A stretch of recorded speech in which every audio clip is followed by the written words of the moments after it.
Pada kesempatan kali ini, saya akan menjelaskan mengenai modal disetor. Sumber utama modal disetor berasal dari penerbitan saham atau yang dinamakan sebagai modal saham. Jumlah maksimum lembar saham yang dapat diterbitkan oleh perseroan dinamakan sebagai modal dasar atau modal yang diotorisasi.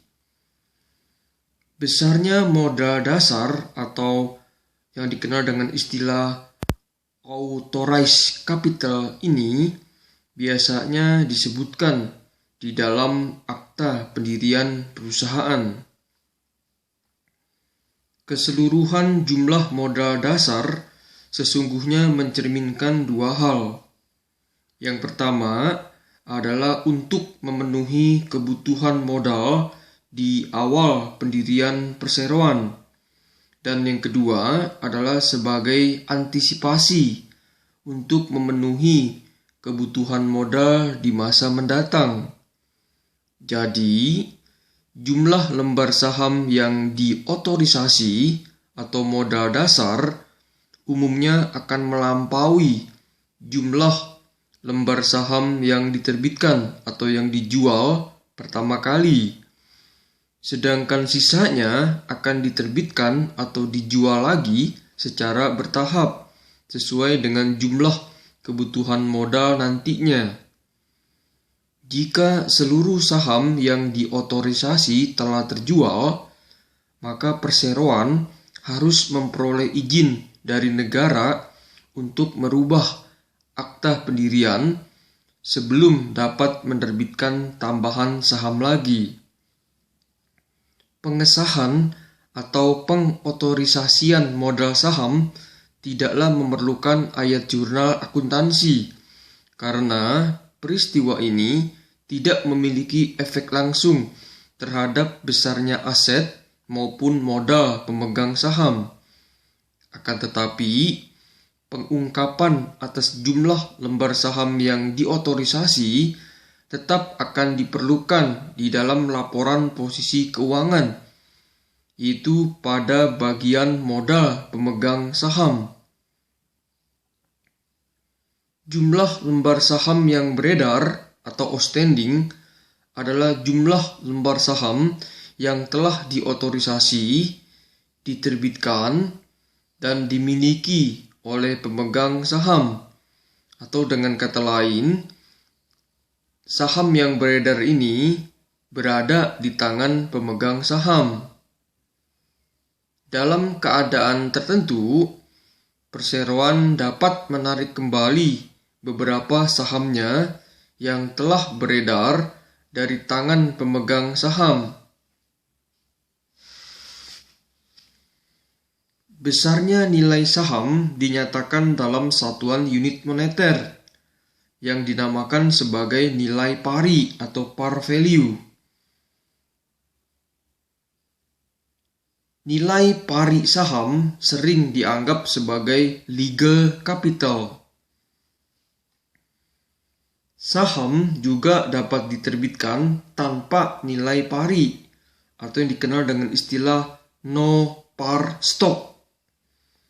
Di beberapa negara, stated value atau nilai yang ditetapkan harus dibuat atas saham yang diterbitkan tanpa nilai pari.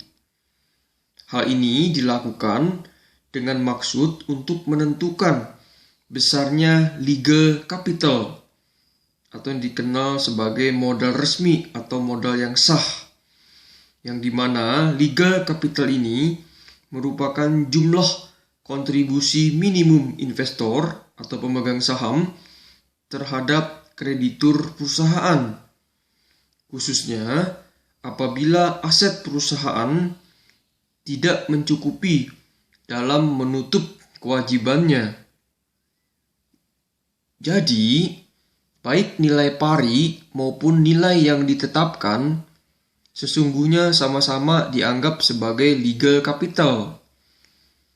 Untuk tujuan pelaporan, stated value atau nilai yang ditetapkan diperlakukan sama seperti par value atau nilai pari, di mana selisih antara nilai nominal saham, baik yang dinyatakan lewat stated value maupun par value, dengan harga pasarnya akan dicatat sebagai tambahan modal disetor.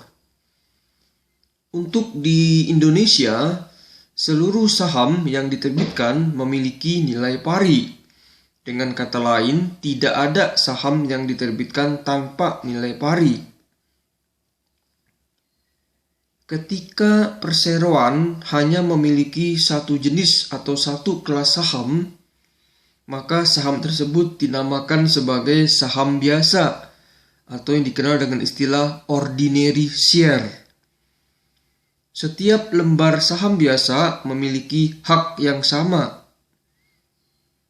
Untuk menarik lebih banyak investor, perusahaan juga dapat menerbitkan jenis saham tertentu yang memberikan beberapa hak istimewa kepada pemegangnya. Jenis saham ini dinamakan sebagai saham preferen. Umumnya, pemegang saham preferen memiliki hak prioritas dibanding pemegang saham biasa dalam hal pembagian dividen dan aset perusahaan pada saat perusahaan dilikuidasi. Akan tetapi, pemegang saham preferen tidaklah memiliki hak suara seperti halnya pemegang saham biasa. Hak pemegang saham preferen untuk menerima dividen tunai biasanya dinyatakan dalam satuan unit moneter atau sebesar persentase tertentu dari nilai pari. Demikianlah penjelasan dari saya mengenai modal disetor. Semoga bermanfaat.